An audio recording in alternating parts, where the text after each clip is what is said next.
Parler de l'aménagement de la graphie Tifinagh, c'est parler de l'aménagement en général, il fait partie de l'aménagement de la langue. Et comme vous le savez, l'aménagement de la langue a deux aspects complémentaires. Il y a l'aspect politique et l'aspect structural ou structurel. L'aspect politique, c'est l'ensemble des décisions à caractère politique, les orientations de l'État par exemple. Il y a le côté législatif, comment on va appliquer les décisions politiques.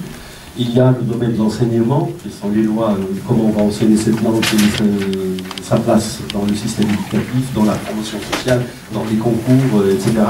Il y a des lois linguistiques qui portent sur l'usage, l'utilisation de la langue. Vous arrivez par exemple dans un tribunal, quelle est la langue qu'il faut utiliser au Maroc depuis 1965, c'est parmi les premiers domaines arabisés, c'est seul l'arabe est accepté, etc.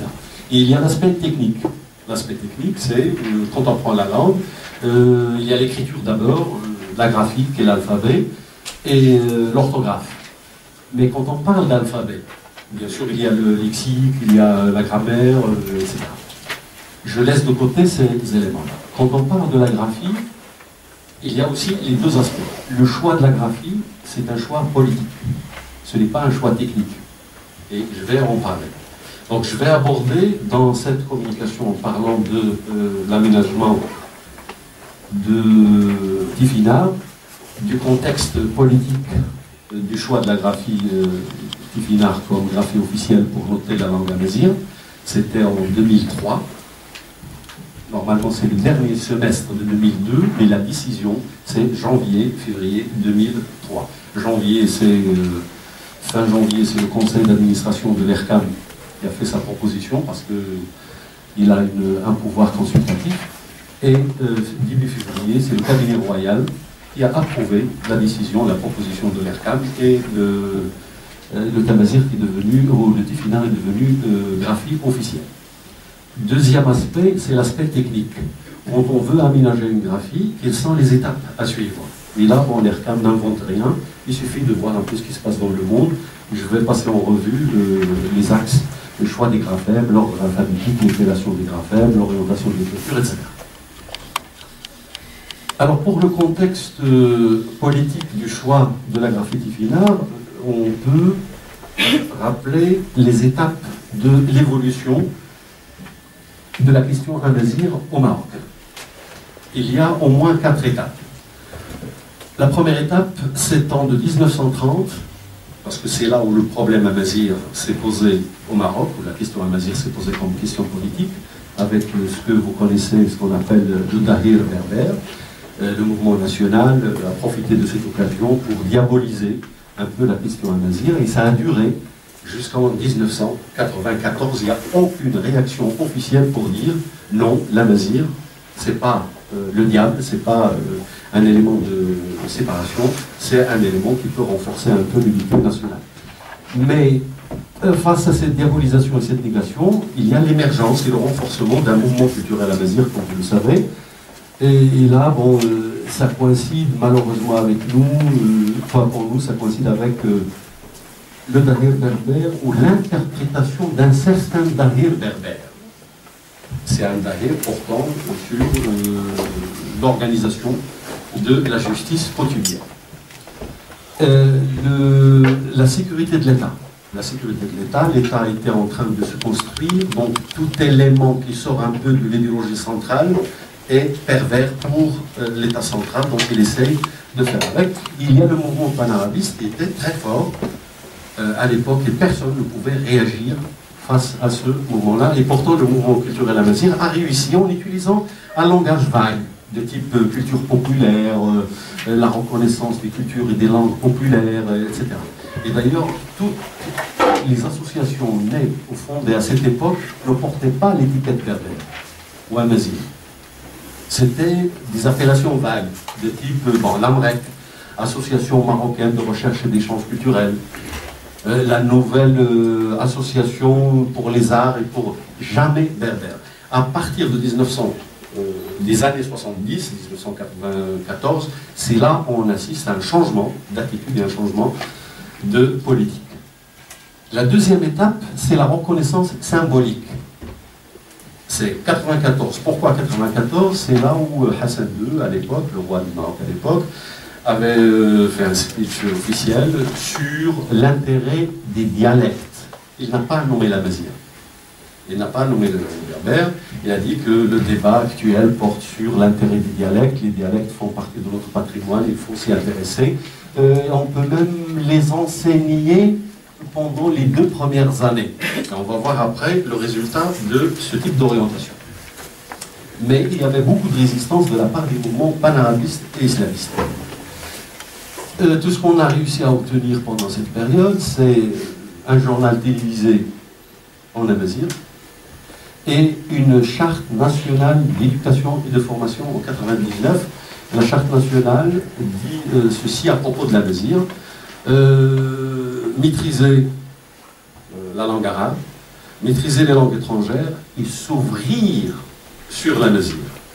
Comment on va s'ouvrir sur l'amazigh? On peut utiliser l'amazigh pendant les 2 premières années pour s'initier à la langue arabe. Tout simplement. La politique de bilingual education qui est connue en Amérique du Nord, les langues des indigènes, des autochtones, on peut les utiliser pour passer à l'anglais. Et le mouvement amazigh a continué son action pendant cette période.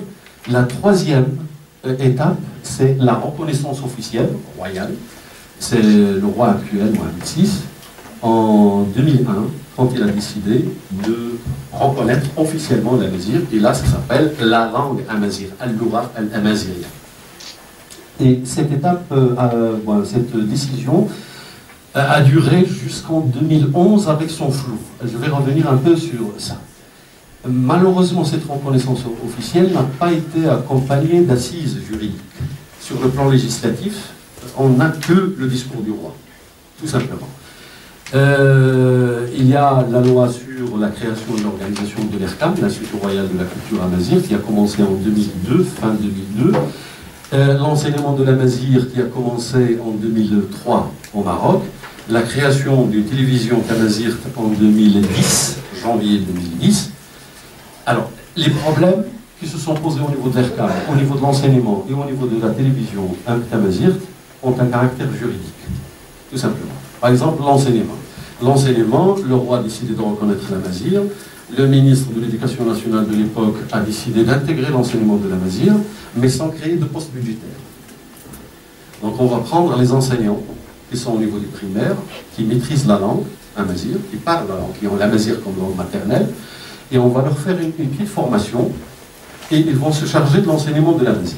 Seulement, si vous êtes directeur d'une école, sur le plan de la législation scolaire, si il vous manque un enseignant pour assurer les cours de français ou les cours de l'arabe, juridiquement, vous êtes responsable de ça. Mais s'il vous manque un enseignant pour enseigner l'amazigh, ce n'est pas la fin du monde, parce que juridiquement, il n'y a pas d'évaluation de cet enseignement. Donc, les enseignants qu'on a engagés, ils sont formés pour enseigner sur leur diplôme l'arabe et le français, parce que c'est le bilinguisme qui marche. Donc, les directeurs utilisent ces enseignants, même s'ils ont une formation en amazigh, ils assurent le français et l'arabe.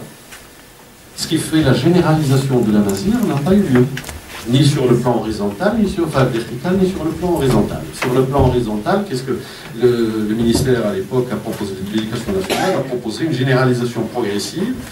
Et ce qui était prévu, c'est qu'entre 2003 et 2010-2011, toutes les écoles, tous les collèges, tous les lycées et même l'université auront un cours de l'amazigh. Autrement dit, tous les étudiants et les élèves marocains auront un cours, une formation en amazigh. 2003, 2004, 2005, à partir de 2005, on a commencé à sentir que ça ne va pas. Et maintenant, il y a des écoles qui ont commencé, après ils ont laissé tomber. Donc l'absence de ce cadre juridique pose un problème, d'où l'orientation du mouvement amazigh vers le côté juridique. Et ce qui a donné la 4e étape, à partir de 2011, c'est la reconnaissance officielle, avec la constitutionnalisation de la langue amazigh comme 2e langue officielle du pays en 2011, mais on attend encore la loi organique pour l'application. Seulement, je vous rappelle l'article 5 de la nouvelle constitution marocaine. Et pour les Algériens, ça va vous rappeler la constitution algérienne. Le défini, l'indéfini. La langue arabe demeure la langue officielle de l'État. L'amazigh devient une langue officielle de l'État. Si vous êtes juriste et vous allez développer une loi organique, eh bien l'arabe a l'avantage, parce que c'est la langue de l'État. L'amazigh est une langue. Alors une parmi d'autres. Comment faire le... D'où la difficulté d'une loi organique maintenant. Donc le mouvement amazigh, il bouge dans tous les sens. Ils ont peur, le PGD, le parti islamiste au pouvoir, ne peut pas parler de loi organique maintenant parce qu'il ne sait pas comment. S'il prend une décision, en appliquant, en respectant le texte de la Constitution, ça va donner la catastrophe pour Tamazigh. Alors, nous, ce qu'on propose maintenant, au lieu de parler de loi organique, on a besoin juste d'un article. Dans cette loi, un article qui va dire, dans toutes les lois linguistiques du pays, du Maroc, de l'État marocain, là où l'arabe est mentionné comme langue, nous aurons la clause et l'amazigh. Et on va régler le problème. Mais ça va contre la Constitution. Ça veut dire qu'on reconnaît l'égalité. Or, il n'y a pas d'égalité dans l'article 5. Parce que s'il y a égalité, l'État marocain a deux langues officielles, l'arabe et l'amazigh. C'est très simple à régler. Sur le plan de la loi constitutionnelle, vous prenez un article et dire toute la législation linguistique marocaine, par exemple les tribunaux, la loi dit seule la langue arabe est acceptée. Soit au niveau oral et au niveau écrit. Et on va dire, là où il y a seule la langue arabe, on va enlever seul, et on va dire l'arabe et l'amazigh sont acceptés. Seul au pluriel, l'arabe et l'amazigh sont acceptés. L'étiquetage. Là où on dit l'étiquetage doit être en arabe, on va dire doit être en arabe et en amazigh.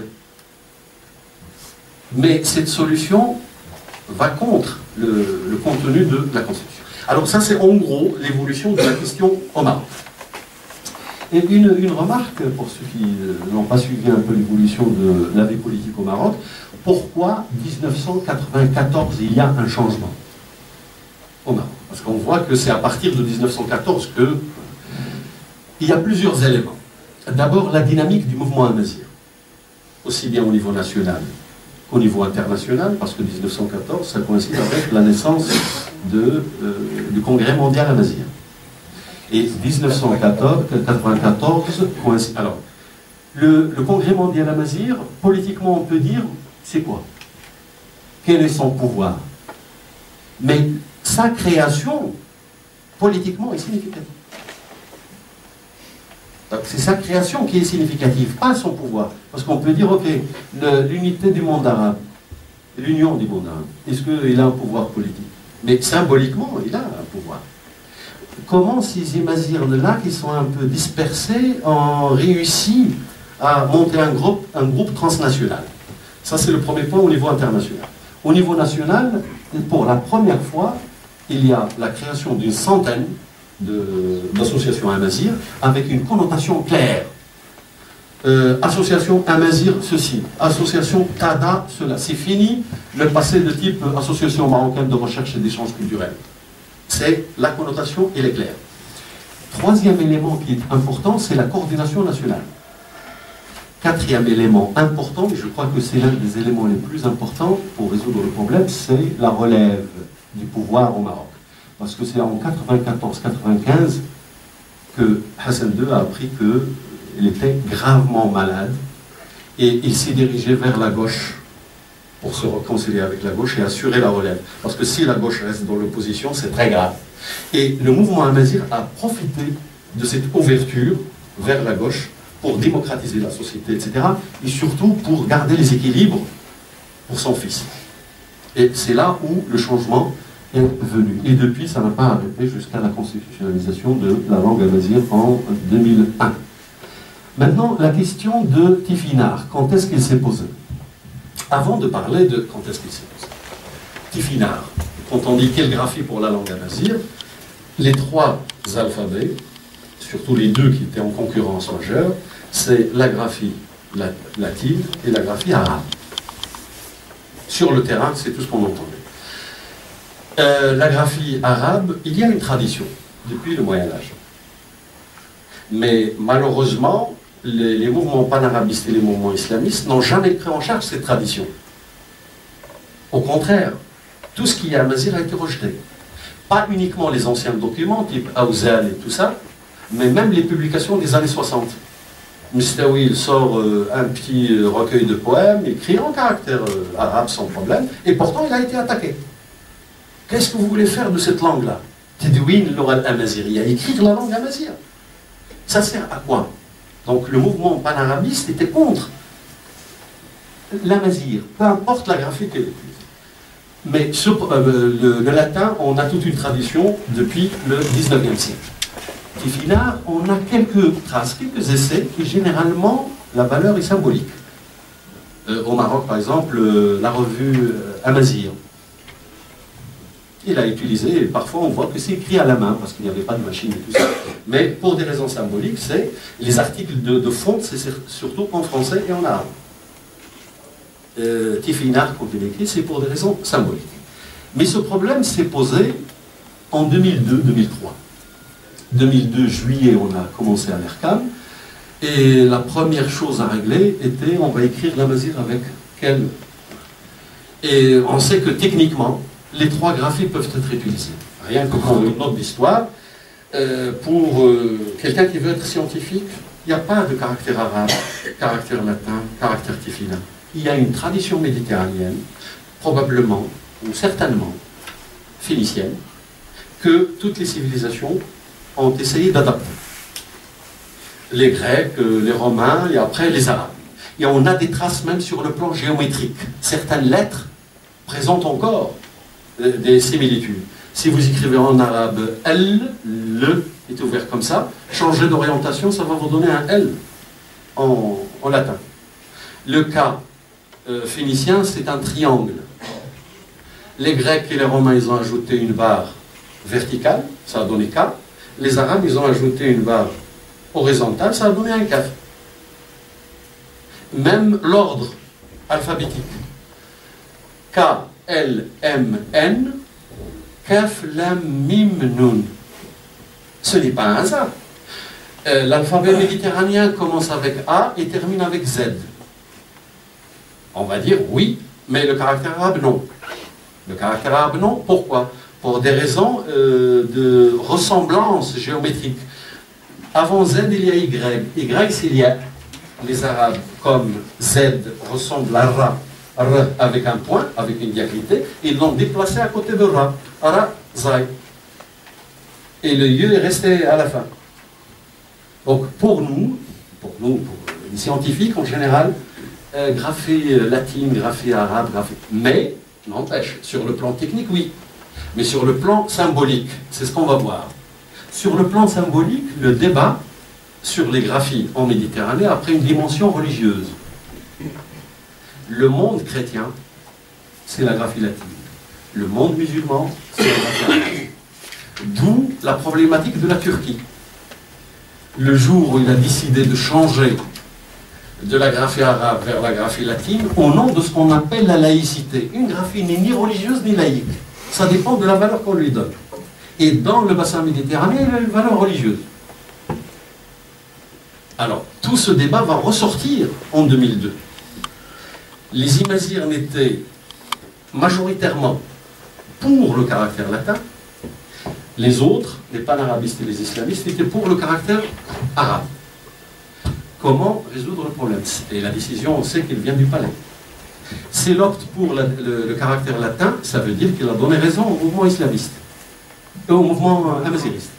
S'il opte pour le caractère arabe, il a donné raison aux autres. Parce qu'on sait que le palais voulait le caractère arabe. Comment on le sait?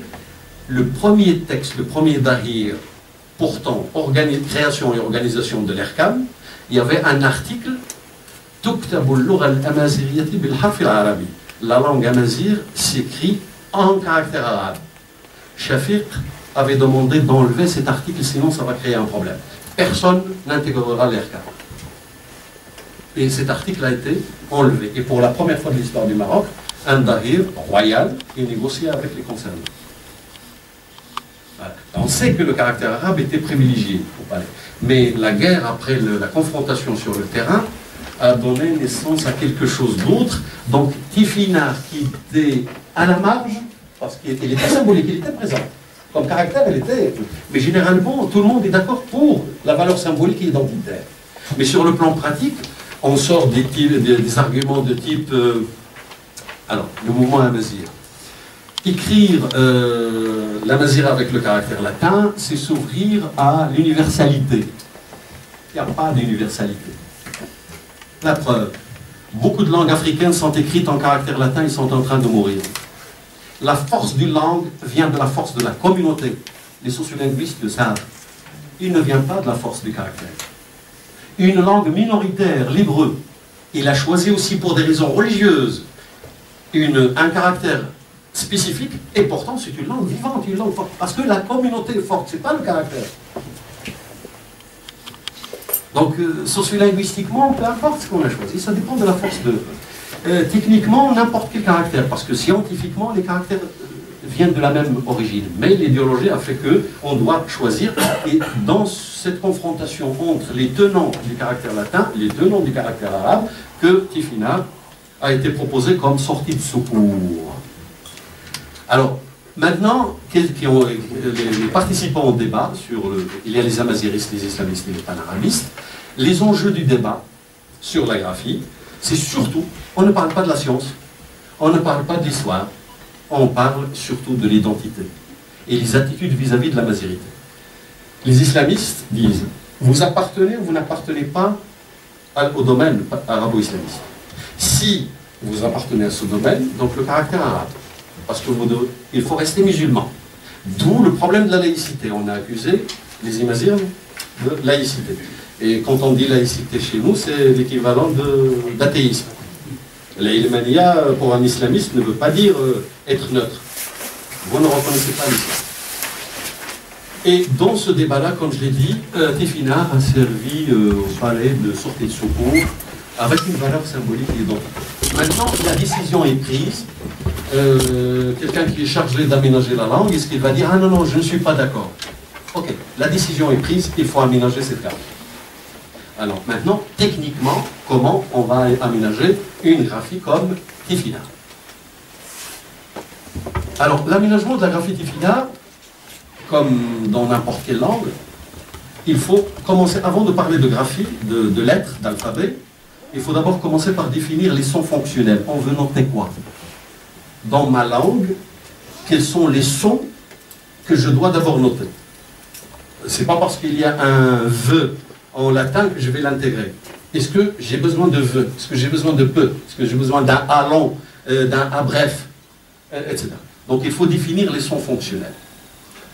Deuxième élément, une fois les sons fonctionnels choisis, je vais choisir les graphèmes. Alors je parle ici de choix, parce que quand on dit le choix d'une langue, d'une graphie, c'est-à-dire que ça présuppose que la graphie existe. On ne va pas jouer le dessinateur et dire « Ah oui, pour B, on va le dessiner de cette manière ». Sinon, ce n'est pas une graphie. Une graphie, il a une histoire. Donc il faut voir l'histoire. Le B que vous cherchez, il correspond à quoi comme lettre dans cette histoire. Donc on va choisir les graphèmes correspondant au son fonctionnel retenu en respectant. Et là, c'est quelque chose de nouveau dans le domaine des choix des graphies. L'historicité, il faut que ce soit historique de préférence. L'univocité, pour éviter les problèmes qu'il y a dans d'autres langues. Par exemple, le français. Le S, il est appelé S. Mais l'enfant, quand il commence à apprendre, quand il apprend les lettres, c'est A, B, C, D, etc., il arrive à ce, normalement c'est un ce. Mais parfois on lui dit non, non, il faut le prononcer Z, base. Mais pourquoi il y a un Z? Pourquoi on ne l'écrit pas avec Z? Un T, c'est un T. Attentif. Mais dans attention, il faut le prononcer S. Le C, on peut le prononcer C, mais on peut le prononcer K. Vous voyez un peu il n'y a pas d'univocité. nous, étant donné qu'on a l'avantage du retard, on a l'avantage du retard, il faut l'optimiser. Donc il faut respecter l'univocité. Quand on a une lettre, il correspond à telle prononciation. Si on veut faciliter l'apprentissage. L'économie et la simplicité, c'est surtout sur le plan psychomoteur. Quand on écrit, par exemple, un F, feu, dans la graphie finale, l'ancienne écriture, c'est deux éléments séparés. Deux éléments séparés. C'est mauvais. C'est mauvais au niveau de l'écrit, parce qu'on lève la main. Et c'est mauvais au niveau de la lecture, parce que c'est deux éléments. Qui ne dit que c'est... Donc il vaut mieux les amalgamer, et vous allez voir que l'ERCAM n'a rien ajouté. On a pris ce qui existe, mais ce qui répond à ces principes. Je vais revenir tout à l'heure à ces éléments-là, élément par élément. Troisième étape, il faut déterminer la géométrie des articulations secondaires. Qu'est-ce qu'on entend par articulation secondaire? Vous avez des voyelles et des consonnes. Mais il y a quelque chose qui vient se superposer à ces voyelles. Il vient s'ajouter. Par exemple, la gémination. La gémination, ce que les Arabes appellent shida ou chidi. Est-ce que la gémination, je vais la mettre sous une forme différente par exemple, je ne sais pas, assa. Assa. Is, c'est IS. Assa, le S géminé, aujourd'hui, est-ce que je vais l'écrire avec un symbole différent ou bien utiliser le même S? Est-ce que j'utilise le même S avec une diacritée? Et je vais en parler tout à l'heure, ou bien dédoubler, etc. Tout à l'heure, je reviendrai sur ça, pourquoi le dédoublement est plus logique. La labiovularisation, l'emphase. Je vais détailler tout à l'heure ces éléments-là. Quatrièmement, l'orientation de l'écriture. Parce qu'il faut arrêter une fois pour toutes, quand on normalise la graphie, il faut arrêter l'orientation. Sinon, on va laisser le choix aux gens. Historiquement, c'est ce qui existe en Tifina. Ils peuvent écrire de gauche à droite, de droite à gauche, de haut en bas, etc. Et le lecteur, qu'est-ce qu'il va faire? Il va s'arrêter d'abord pour voir dans quel sens il va ce monsieur pour lire. Non, on arrête l'orientation. Cinquièmement, l'ordre alphabétique. C'est très intéressant, pas pour l'enseignement, parce que l'enseignement, on peut enseigner les lettres même s'ils ne sont pas ordonnées, ce n'est pas un problème, mais la recherche, par exemple, dans un dictionnaire. Si vous n'avez pas l'ordre alphabétique, impossible de trouver le mot. Sinon, il faut parcourir jusqu'à ce que vous trouviez, je ne sais pas, dans 2 mois ou 3 mois, ça dépend du volume. L'épellation des graphèmes. Il faut leur donner un nom. Dans n'importe quelle graphie, n'importe quelle langue, le graphème peut se prononcer phonétiquement, A, B, M, T, etc.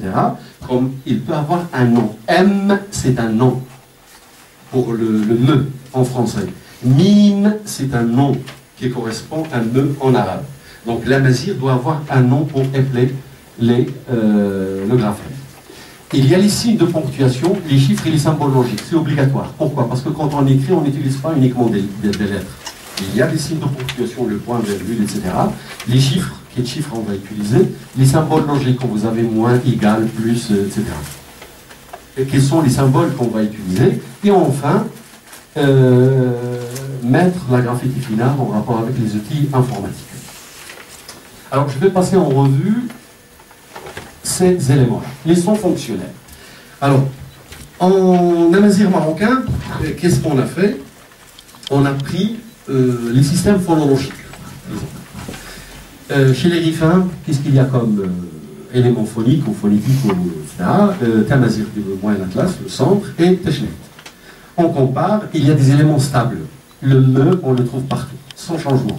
Le ne, on le trouve partout. Le L, non. Il se prononce le au sud, au centre, au nord, il se prononce je. Awer. Est-ce que awer est basique? Non. Parce que une fois le R se trouve à côté de quelque chose, il est perdu. Donc c'est un changement phonétique. On va rétablir le le. C'est ce qu'on appelle le rotacisme. Donc, tarifite, quand il s'écrit, il n'y a pas de V. Il y a un le de base. Quand on prend l'aspirantisation, on entend akal, akal, c'est une variation phonétique. Mais les parlers qui ont Echal, par exemple, Inihir, mets-toi debout, lève-toi. Ok. On entend un peu. Si vous demandez à ce locuteur natif de giminer, ce qu'on appelle l'inaccompli, il revient à que, donc c'est le que qui est basique. On va écarter le que, mais on le garde. Tout à l'heure, je vais expliquer pourquoi. Le rotacisme, c'est le qui devient le. La gigification, là où certaines Amazirs vont dire awal, le Moyen Atlas, surtout, alors ceux qui connaissent un peu le Maroc, c'est Aït Megild Azrou jusqu'à Isaïan, Khulifra. On entend awaj, Mejud, Taoula, Taoujian, Iwatari Taoujian. C'est Taoula. Donc c'est la gigification. On va rétablir le L. Certaines labiovillarisations, par exemple, que et que, on les trouve un peu partout au Maroc. Mais le re, on le trouve uniquement en Tachmit. Pas ailleurs. Quoi, par exemple, akrab. Ailleurs, c'est akrab. Dès qu'on dépasse Marrakech, c'est akrab. C'est une spécificité de Tachmit, donc on l'a enlevé. L'effacement de R, quand vous dites tamrat, chez un rifin, tamrat, c'est un mot pas logique. Il veut dire tamrat. Tamrat, c'est un peu comme en anglais. Card, la carte. Card. Pas card. Donc tamrat, tamrat. Mais vous demandez à un rifin, le pluriel de tamrat, il va vous dire timrari. Donc le R revient, donc il est basique. Nous, on va le remettre, etc. Donc, la comparaison des systèmes phoniques, phonologiques des parlers a fait que certains processus ont été neutralisés et on a gardé 33 caractères. Alors, ça nous a donné quoi? Ça nous a donné deux niveaux. Le niveau de ce qu'on appelle les phonèmes basiques, 33, mais il y a un autre niveau où il y a le ch, etc. Ce qu'on a enlevé, on l'a intégré dans ce qu'on appelle le système phonologique étendu. Pourquoi? Parce que dans les didascalies, par exemple, en français, le français a, sur le plan de l'écriture, a effacé les variations phonétiques.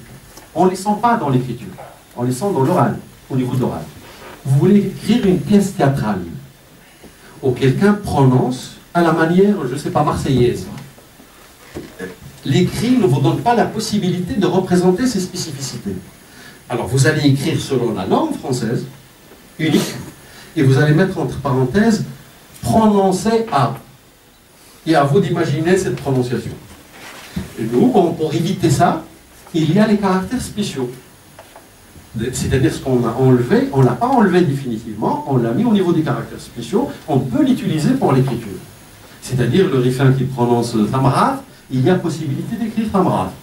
Quelqu'un de Haha au nord de même le Haut-Atlas central qui prononce Achal, il y a possibilité d'intégrer le ch.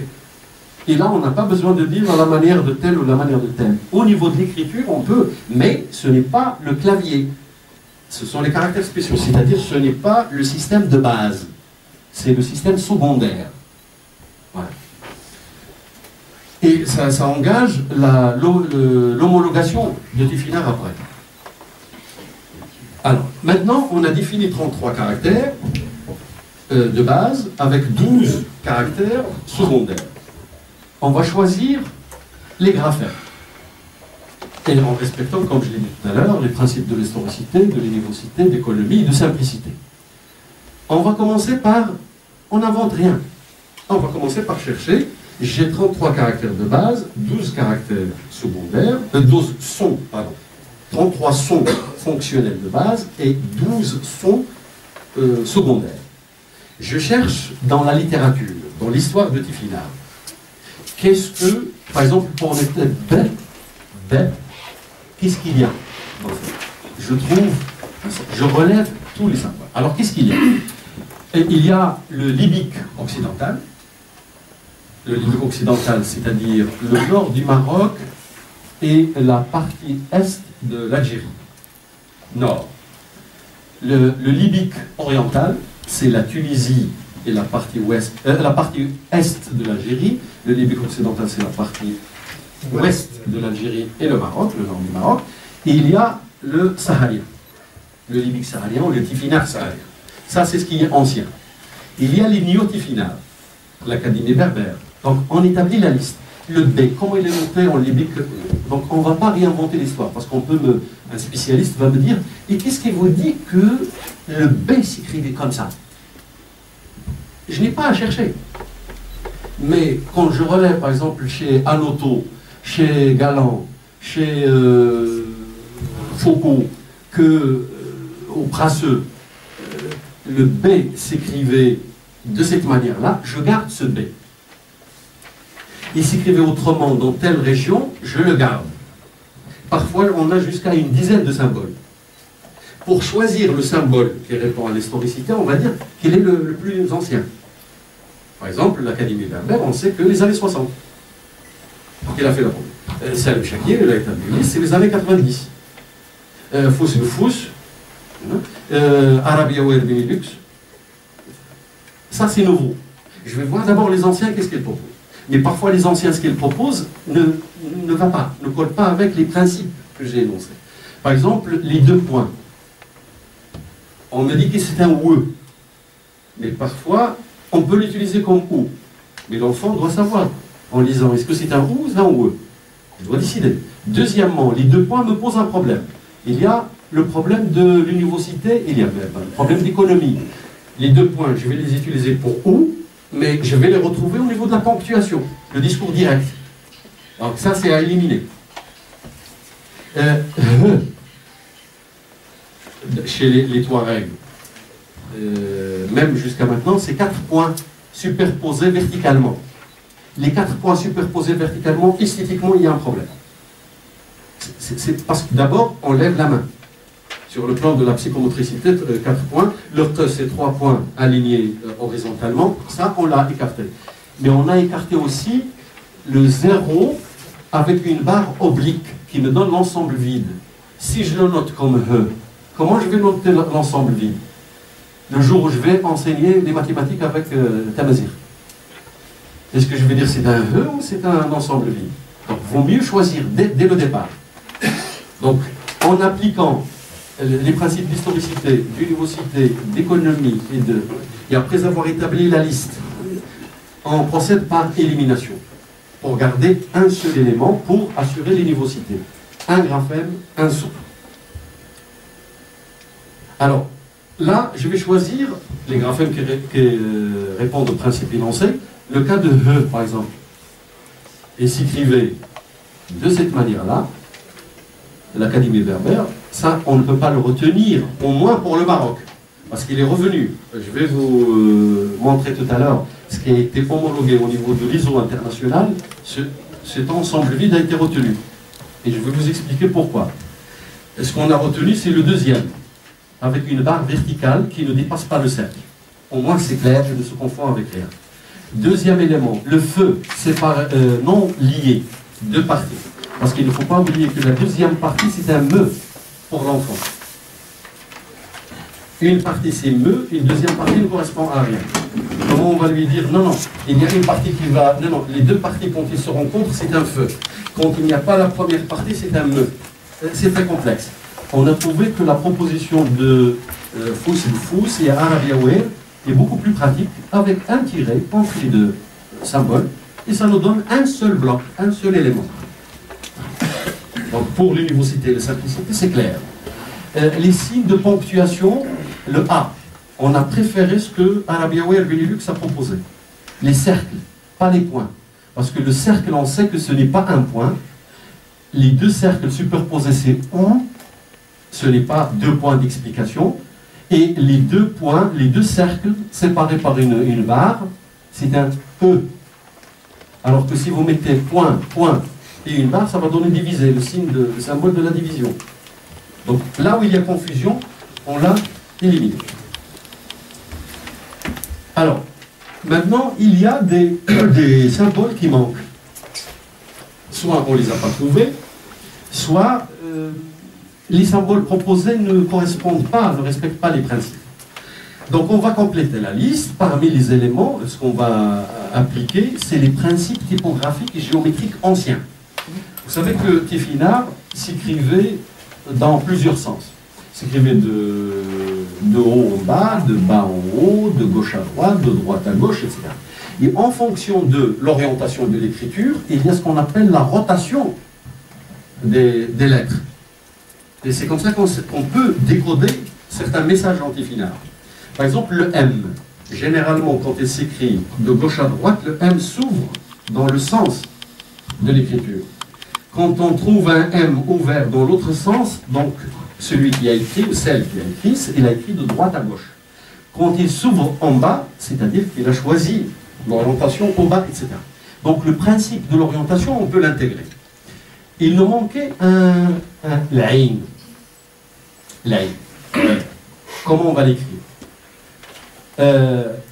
Il n'y a aucune trace dans le libique ancien et Tiefinard ancien, mais l'Académie berbère a proposé quoi? Et là, c'est l'interculturation, enfin l'interculturation, c'est l'acculturation plutôt, l'acculturation. Ils ont pris l'écriture française. Chez nous, par exemple, quand les Français sont arrivés, Aïcha ou Ali, c'est A avec un accent circonflexe pour avoir la. Alors, l'Académie berbère a fait la même chose. Il a pris le point, c'est A, surmonté d'un chapeau. Et ça a donné la ligne. Après, on a stylisé le chapeau en demi-cercle.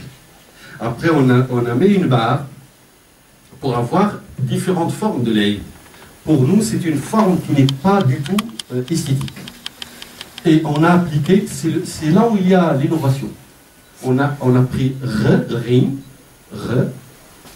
et on a joué sur la rotation à 90, ça nous a donné l'ail.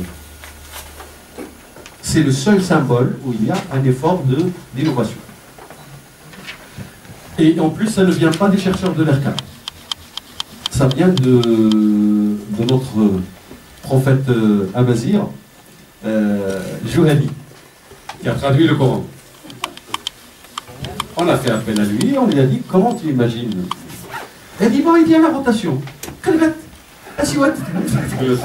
Et ça a donné, voilà. Donc, Jouhadi a participé. Donc l'arabe est inclus dedans quand même. On le devine, non? Pardon? Non, vous savez... Voilà, c'est le... On l'a inversé. On l'a inversé. L'arabe, maintenant, l'arabe, le français, quand il représente une menace, il faut se défendre. Mais si je peux capitaliser l'arabe et le français de manière à renforcer la mesure, pourquoi pas? Parce que vous dites, par exemple, l'arabe. Les Kabyles, je sais qu'ils sont francisants, essentiellement. L'Académie berbère. Mais vous savez qu'ils ont utilisé, ils ont été influencés par l'arabe. La gémination. Pour écrire la gémination, vous prenez un mot comme un goût, un bout. Comment ils écrivaient un bout? Surmonté par un chapeau, la même lettre. C'est la stratégie arabe. Parce que l'arabe shidda, c'est pas le dédoublement. C'est le harf surmonté, la lettre surmontée par une diacrité. Donc ils ont appliqué ça. L'acculturation n'est pas toujours négative, à condition de l'utiliser positivement. Tout ce qu'on a fait maintenant, c'est qu'on a capitalisé le savoir des autres langues, le peu qu'on a réussi à avoir d'autres langues. Là, ce n'est pas un problème, ce n'est pas une menace, parce que je renforce la langue amazigh. Et l'acculturation, elle est obligatoire. Obligatoire. Alors, la géométrie des articulations secondaires. Reste maintenant, je veux représenter la labiovularisation. Qu'est-ce que la labiovularisation? Bon, ça existe en kabyle, ça existe un peu partout. C'est un un arrondissement qu'on trouve au niveau de certaines lettres. Au Maroc, ce qui est général en amazigh, c'est ou et quoi. Depuis le Moyen-Âge, les religieux amazigh qui ont traduit des textes en amazigh, ils ont utilisé des symboles, c'est l'ouaou, Aouzel par exemple. Ils prennent que, ils lui ajoutent une diacritée, soit un tiré, soit des points, pour avoir g, et après ils ajoutent l'ouaou, pour avoir gue. L'alphabet phonétique international ou la notation française depuis le 19e siècle. Ils prennent le g, ils ajoutent soit un oué, soit un cercle, soit une diacritée. Nous, on a dit, on va utiliser les mêmes symboles. Une diacritée qui vient s'ajouter. C'est un oué en exposant, qui accompagne G pour devenir G et qui accompagne K pour devenir K. Donc là, il n'y a pas de... L'emphase. L'emphase, la pharyngalisation. Le D, le T, le R, SA et Z. Donc on a retenu 5. Il y a un symbole, une lettre emphatique qui n'est pas retenue ici. C'est le J, mais il n'existe en tant que paire minimale que dans un mot Ja et Ja. Mais il fait partie des symboles, des 12 symboles spéciaux.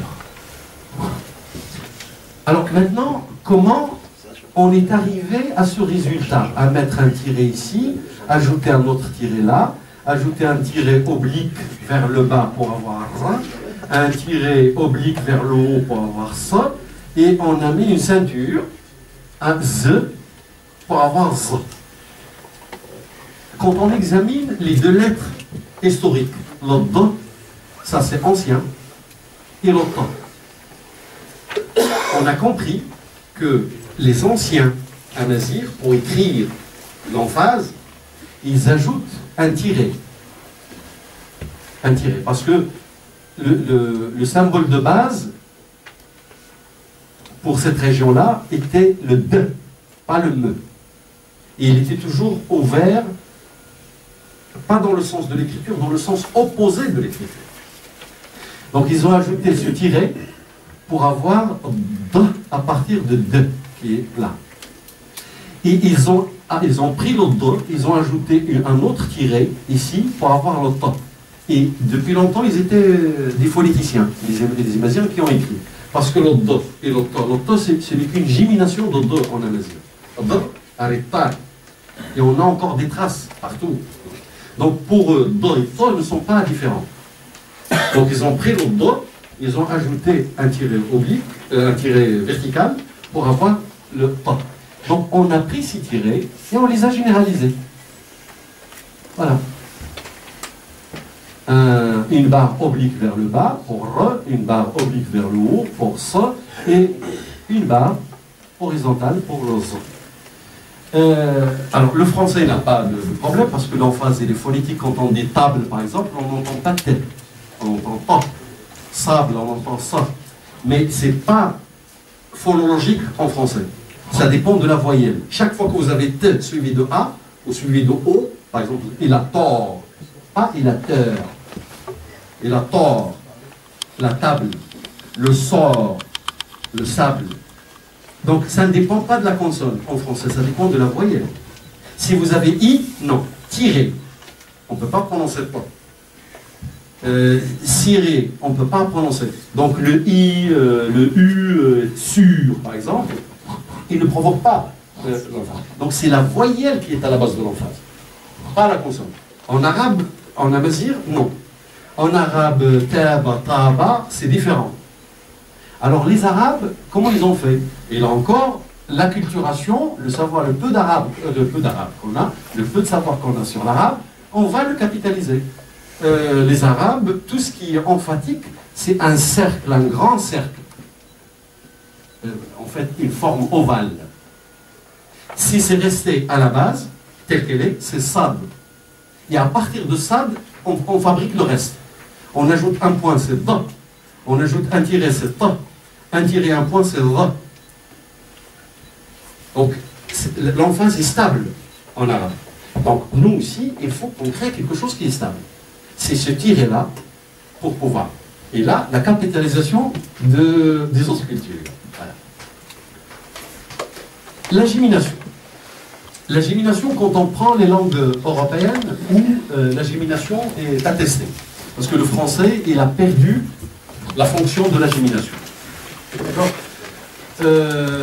Sauf, on dit, ok, il faut prononcer le R de l'infinitif géminé quand vous avez par exemple durée. Durée. Si vous dites par exemple belle, personne ne peut prononcer belle ou année. Même si c'est du doublé au niveau de l'écriture, la langue française n'a plus de gémination. La gémination existe dans les langues latines du Sud. Mais le français a gardé la gémination dans un seul cas, quand il y a un E qui s'efface. Par exemple, durer au futur. Il durera. Vous enlevez le E, et du ra. Il faut prononcer le R, parce qu'il s'agit de deux R à la base. C'est le seul cas où il y a la gémination. La langue italienne, la gémination, c'est le dédoublement, deux lettres. L'arabe, maintenant, l'arabe a deux symboles, deux façons de représenter la gémination. L'écriture normale, il faut donner la lettre surmontée d'une diacritée, shidda. D'accord? Maintenant, vous cherchez medda. Medda. Dans un dictionnaire, on ne va pas vous donner medda, on va donner medda. Parce qu'on veut rétablir l'origine trilitère. Donc, ce qui est basique dans la gémination, c'est la représentation double. Ce n'est pas la diacritée. Et pourtant, l'Académie berbère a utilisé cette stratégie arabe pour noter la gémination. Nous, on s'est dit, si jamais l'enfant oublie le symbole, vaut mieux lui donner la méthode la plus simple, le dédoublement. Et ça nous a donné quelque chose comme ça. B, avec deux B, ça donne une géminée. G, G, G, G. D'accord? Igwa, par exemple. Arra, Arra, etc. Donc, c'est le dédoublement de la même consonne qui nous donne une gémination et pas la diacritée. L'orientation de l'écriture. En cherchant dans l'histoire de Tefillah, il n'y a aucune orientation stable. Pourquoi? Parce qu'il n'y avait pas d'institution qui va arrêter l'orientation. Il y a plusieurs orientations qui vont dans tous les sens, de haut en bas, de bas en haut, de droite à gauche, de gauche à droite. Nous, qu'est-ce qu'on va prendre? Ce qui est sûr, ce qu'il ne faut pas prendre, c'est ce qui est vertical. Pourquoi? Pour des raisons logistiques. Tous les cahiers au Maroc qui servent à l'écriture de l'arabe, des français, de l'anglais, de l'espagnol, de l'hébreu, de l'italien, toutes les langues enseignées au Maroc, c'est toujours horizontal. On n'a pas intérêt à dire, nous les imazirs, il nous faut des cahiers précis, particuliers, nous on va écrire verticalement. Donc on va utiliser l'horizontalité telle qu'elle est. Déjà, la langue amazigh est faible sur le marché, on ne va pas se compliquer l'existence, encore. Donc le côté vertical, on l'a pour des raisons logistiques. Deuxièmement, pour des raisons pédagogiques, on va optimiser les habitudes scripturales des Marocains. Ils sont habitués à écrire soit de droite à gauche, soit de gauche à droite. Donc on va retenir le côté horizontal, le plan horizontal. Maintenant, sur le plan horizontal, quelle est l'orientation qu'on va retenir? Gauche-droite ou droite-gauche? Parmi les orientations horizontales, donc l'orientation gauche-droite a la priorité. Pourquoi? Parce que depuis la réactivation de Tefillah les années 60 par l'Académie berbère, tous les usages nous donnent gauche-droite. On va me dire, oui, mais chez les Touaregs, ils écrivent. Ce n'est pas le contexte Touareg. Je traite le contexte marocain. Tout ce qui est écrit en Tefillah, ce qui circule au Maroc, est écrit de gauche à droite. Jamais de droite à gauche. Donc, je vais utiliser cette orientation telle qu'elle a été par convention établie par le mouvement amazigh. Alors, il nous reste maintenant l'ordre alphabétique. Il n'y a pas d'ordre alphabétique dans l'histoire de Tefillah. Ce qu'on a relevé, c'est une formule, relevée par Anoto, relevée par Foucault, chez les Touaregs, pour tester un enfant, est-ce qu'il a mémorisé toutes les lettres, on lui donne une formule. Une phrase complexe, en fait c'est un paragraphe. S'il arrive à écrire cette phrase, donc il a appris Tefillah parce que cette phrase contient la totalité des symboles. Nous, on ne cherche pas la totalité des symboles, on cherche un ordre de A à Z. Comment on va faire? Donc historiquement, il n'y a pas d'ordre établi. Maintenant, on va essayer de partir des langues méditerranéennes, comme je l'ai dit tout à l'heure. D'abord, pour optimiser encore le savoir des élèves marocains, il y a des fragments qui se trouvent dans les alphabets qui circulent au Maroc. Les deux alphabets, trois avec l'alphabet hébraïque, mais l'alphabet hébraïque n'est pas enseigné à grande échelle, il est enseigné à l'université. Mais ce qu'on a, c'est le caractère latin, caractère arabe. Et on a des fragments, type, comme je l'ai dit tout à l'heure, l'enfant, quand il apprend l'arabe au départ, c'est Kaf, Lam, Mim, Nun. Il retrouve en français K, L, M, N, etc. Il commence par A, en français c'est A aussi, Alif. Il termine par Z, en en latin, il termine par lia en arabe. Pourquoi? Parce que Z a été, c'est le Y. Parce que Z a été déplacé à côté de R. Parce que géométriquement, ils se ressemblent, etc. Donc, on a pris cet ordre méditerranéen et on l'a adapté à la mazir en optant pour l'abagine, jusqu'à Z. Ça commence de A et ça se termine par Z, avec des adaptations. Pourquoi? Par exemple, la labiovélarisation G, G, donc il doit être suivi de B. G, K, il doit être suivi de quoi? G, R, il doit être suivi de R, emphatique. G, Z, il doit être suivi de Z, parce qu'ils se ressemblent sur le plan sonore et sur le plan géométrique. Alors, ça c'est réglé. L'épellation des graphèmes. J'ai besoin quand j'enseigne, quand j'écris la lettre, par exemple, B, je peux le prononcer B. Et ça c'est connu en pédagogie, que j'enseigne les lettres françaises, les lettres latines, les lettres arabes, les lettres. Mais je dois aussi nommer, c'est-à-dire en dehors de, je peux demander à un enfant, vous pouvez écrire M. هل تستطيع كتابة الميم؟ الميم, mime, c'est un nom qu'on donne un symbole, à une lettre. Donc en amazigh, il me faut des noms pour ces lettres. Donc on va chercher dans la littérature, tous ceux qui ont travaillé sur le Touareg, le Kifina, principalement Anoto et Foucault, ils ont relevé 3 épellations qui changent selon les tribus. Et d'ailleurs, vous allez voir, par exemple, si je prends Z, Aza. Aza, c'est gardé par le mouvement amazigh jusqu'à maintenant. Quand on écrit ça, on dit Aza. Alors, nous, on a pris les 3. Z, Z. Yaz, Aza et Aza. Yab, Aba, Abba. Yag, Aga, Aga. On va comparer. On prend des enfants et on leur lit les appellations. Je commence par A, Yab, Yag, Yab, Yad, Yad, Aba, Aga, Agua. Qu'est-ce que les enfants préfèrent? Ils préfèrent la simplicité mélodique. Yab, Yam, Yaf, Yal, etc. C'est plus simple. Donc on a retenu cette appellation et on l'a généralisée, tout simplement. Et ça, donc, bien sûr, ça s'inscrit un peu à l'encontre dans une autre tendance, un autre choix qui est différent de celui du mouvement amazigh, qui prononce Aza. Mais le mouvement amazigh n'a pas normalisé Kifina. Nous, on pense à l'enfant au niveau de l'enseignement. Le mouvement amazigh n'a pris qu'un seul symbole.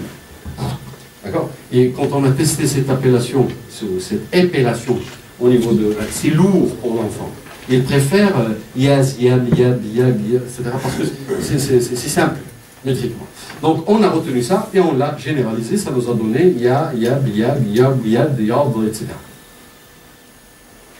Alors les signes de ponctuation, là on n'a pas à innover. Les signes de ponctuation retenus sont ceux des langues qui s'écrivent de gauche à droite. Parce qu'il y a une différence. L'arabe, par exemple, pour mettre la virgule va vers le haut. En français, elle va vers le bas. Pourquoi? Parce que l'orientation change. Nous, comme on a opté, suite au mouvement amazigh, pour l'orientation gauche-droite, on va garder la virgule dans le sens des langues qui s'écrivent de gauche à droite. Point d'interrogation. Il s'ouvre vers, à l'encontre du sens de l'écriture. En arabe, comme il s'écrit de droite à gauche, c'est l'autre sens. Donc nous, on a gardé les symboles qui sont utilisés dans une langue comme le français, comme l'anglais, etc. Les chiffres. On a retenu les chiffres en usage au Maroc, de 0 jusqu'à 9 avec leurs composés. Donc les lettres dits orientaux, on n'en a pas besoin pour l'instant. Mais les signes logiques, c'est la même chose, partout. Les lettres, alors là, les lettres, parce que c'est obligatoire d'établir un tri, une norme de tri. Parce que les lettres partout peuvent servir pour ordonner. Par exemple, vous mettez des titres. Vous numérisez, vous numérotez des paragraphes. Vous pouvez utiliser 0, 1, 2, 3 et 4. Vous pouvez utiliser les chiffres romains. Vous pouvez utiliser les lettres en rapport avec la langue. Vous écrivez en français, vous pouvez utiliser A, B, C, dans l'ordre établi, et ça sert à numéroter. Donc Kifina, en respectant l'ordre établi, peut servir pour numéroter. C'est-à-dire qu'il fait partie des signes logiques. En fait. Alors, enfin, la graphie Tifinagh et les outils informatiques. Une fois Tifinagh aménagé, on a été contacté par le ministère de l'Industrie, parce que c'est lui qui représente le Maroc auprès de l'ESO. Ils nous ont demandé un rapport pour l'homologation de Tifinagh. C'est-à-dire pour inscrire Tifinagh au plan multilingue de base de l'ESO international. Et faciliter son intégration par les entreprises de production de software. Ça a été fait par Toronto, l'Ontario au Canada, le 24 juin 2004. Alors pour votre information, le premier amendement est voté à l'unanimité. L'arabe, ça a duré longtemps, ça a pris 20 ans. Alors, nous, on a appris après, via un Belge qui vit au Canada, Patrick Andris, si vous saisissez son nom sur Internet, c'est lui qui est derrière tout ça, parce qu'on lui envoie les données et les retravaille. Il y avait des pays au départ qui voulaient voter contre. L'Arabie Saoudite, la Libye, etc. Mais je crois que l'intervention des États-Unis a fait que ils ont voté tous oui. Ça nous a surpris, mais c'est bien, tant mieux pour la nation. Alors, on nous a accordé 80 positions à coder. Et en codant, on nous a contactés, on nous a dit, alors pour l'Algérie, parce que quand l'ESO assure le codage d'une graphie, il ne l'assure pas pour un pays. Il l'assure pour la totalité des langues qui utilisent cette graphie. Par exemple, pour l'homologation du caractère arabe, ce n'est pas uniquement les Arabes. C'est les Iraniens, c'est d'autres langues qui utilisent. Le latin, ce n'est pas uniquement les Français. Il y a ce qu'on appelle le latin. Et d'ailleurs, ils ont changé latin 1, latin 2, etc. parce que ça s'est étendu. Il y a des amendements. Mais le latin, c'est la totalité des langues qui s'écrivent en latin. Il y a une centaine de symboles. La différence, c'est quoi? La différence, c'est que quand vous mettez une norme de clavier, et vous mettez français, la norme de clavier, elle est en rapport avec la langue elle-même. Et parfois avec le pays lui-même. Si le Canada a décidé, par exemple, parmi les différences, en français, le A majuscule perd ses accents. Si vous dites par exemple à la langue, à l'heure, A, accent. Vous mettez espace au début, le A se met en majuscule, il perd l'accent. Chez les Canadiens, non. Ah, les Canadiens, ils disent non, il faut que l'accent reste. Alors, cette différence, même par rapport au français, il est en rapport avec la langue et avec le pays. Donc, quand vous mettez l'extension langue FR, qu'est-ce que vous avez des caractères latins? Ce que le français utilise. Si vous mettez l'anglais, vous allez avoir les symboles spécifiques à l'anglais. Mais c'est toujours, pour l'ESO, c'est toujours le caractère latin. L'espagnol, vous aurez par exemple le N avec tilde, qui n'existe pas ailleurs. Donc, c'est le code langue. Donc, ils ont dit, s'il vous plaît, pour coder Tifinagh, il faut que les Algériens, les Tunisiens, là où il y a les Berbères, le Niger, le Mali, la Libye, etc. Les deux qui ont répondu, c'est les Nalkos. Ils ont contacté les Nalkos en fin de compte. C'est les Kabyles et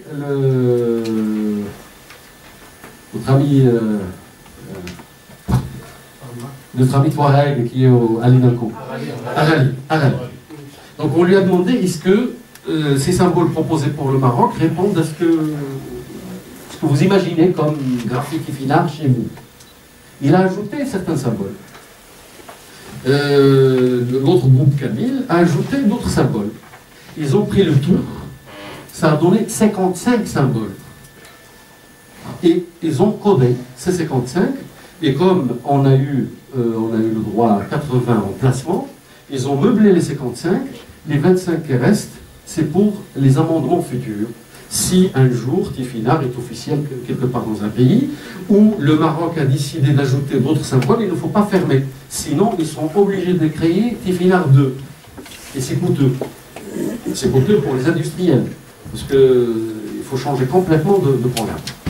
Donc on nous a accordé 80 positions, je vais vous les montrer tout à l'heure, qui contient les Tifinagh IRCAM de base, 33 caractères, les Tifinagh étendus les 12 lettres, les 12 caractères spécifiques, comme Hé, Yé, etc., qu'on peut utiliser dans une pièce théâtrale, etc., et les tifinards proposés par les Kabyles, les Touaregs, mais en fait, ils ont consulté quelques personnes, comme le cas, par exemple, je vais vous montrer tout à l'heure, le que qui s'écrit différemment, te qui s'écrit différemment, donc il a la même valeur, c'est toujours que, écrit chez les Touaregs en 3 points. Parce que Arali a dit, bon, nous, les 3 points, c'est la base même. Les femmes n'utilisent que ça. Si on veut normaliser un jour tifinard, on ne va pas leur dire, vous changez d'habitude. Donc il faut intégrer les 3 points.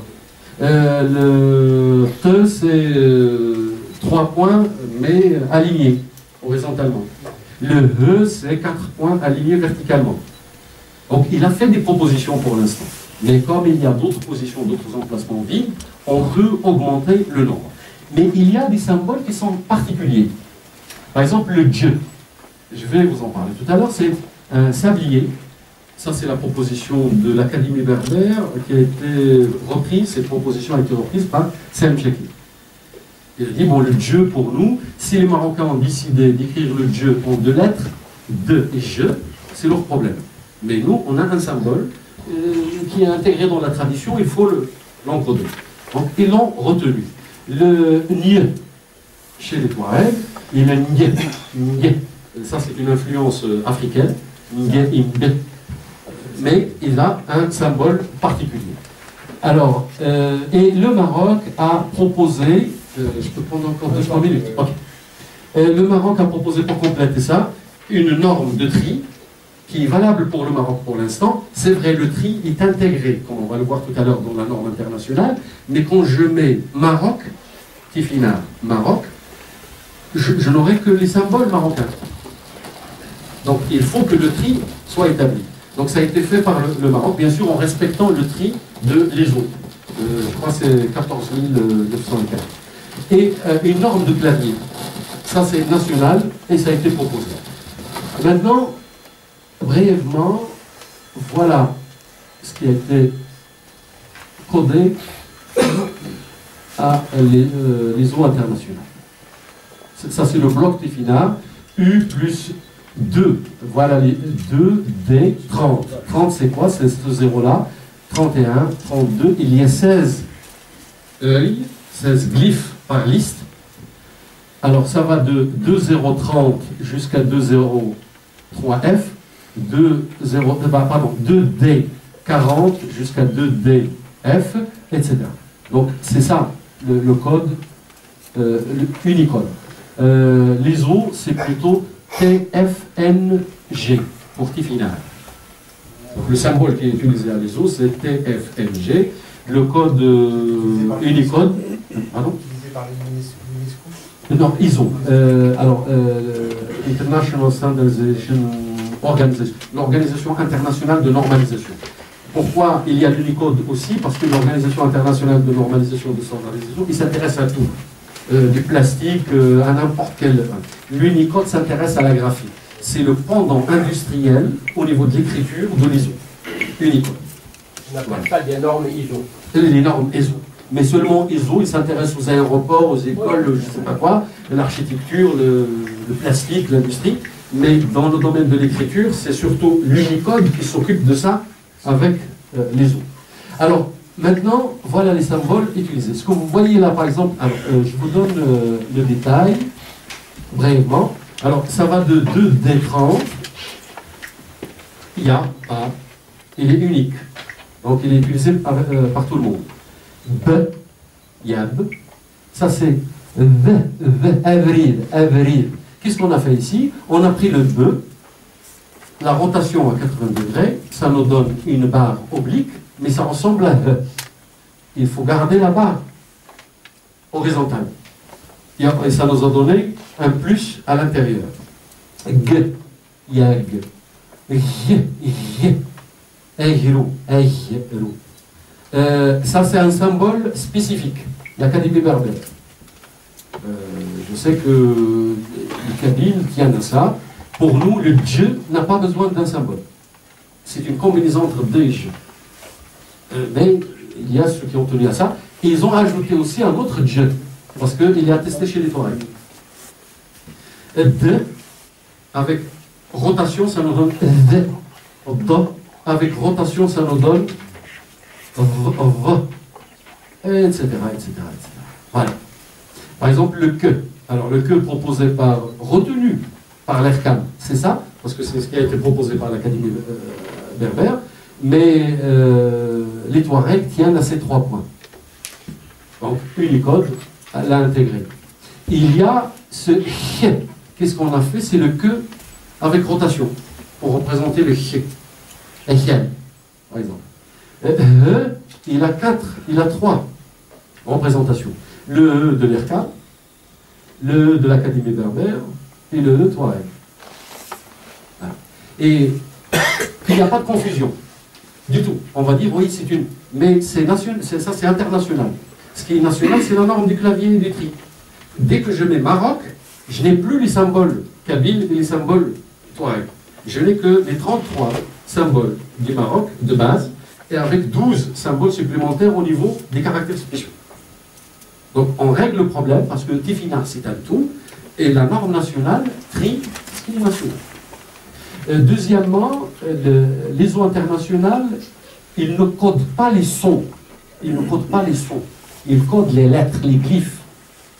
C'est-à-dire, si vous dites en français, je vais écrire S à la fois comme ça et avec un T. Et ça existe. Attention, c'est un T. Sable, c'est un S. Il n'y a pas de différence. Mais Unicode, ce qu'il reconnaît, c'est que vous avez demandé un S comme ça, un symbole comme ça et un symbole comme ça. Vous le prononcez comme vous voulez. C'est votre affaire. C'est-à-dire que c'est la nation, l'État-nation qui propose, l'institution chargée de l'aménagement qui propose, Unicode, il encode, c'est tout. Et après, vous utilisez comme vous voulez. Est-ce qu'il y a univocité ou non, c'est votre problème. Donc, quand il y a 3 symboles pour E, pour Unicode, il n'y a aucun problème. Ce sont 3 glyphes qui peuvent se prononcer différemment, comme ils peuvent se prononcer de la même manière. Chaque pays doit gérer ses paradoxes. Alors, en gros, qu'est-ce qu'on a vu? Le contexte politique du choix de Tifinagh comme action politique, comme acte politique. Dans quelles conditions le Tifinagh a été proposé pour écrire officiellement Térmessier? Et sur le plan technique, comment on aménage une graphie? Quelles sont les étapes à respecter? J'espère que j'ai répondu à quelques questions posées à l'avance et que j'ai soulevé, j'ai posé d'autres, j'ai soulevé d'autres. Merci.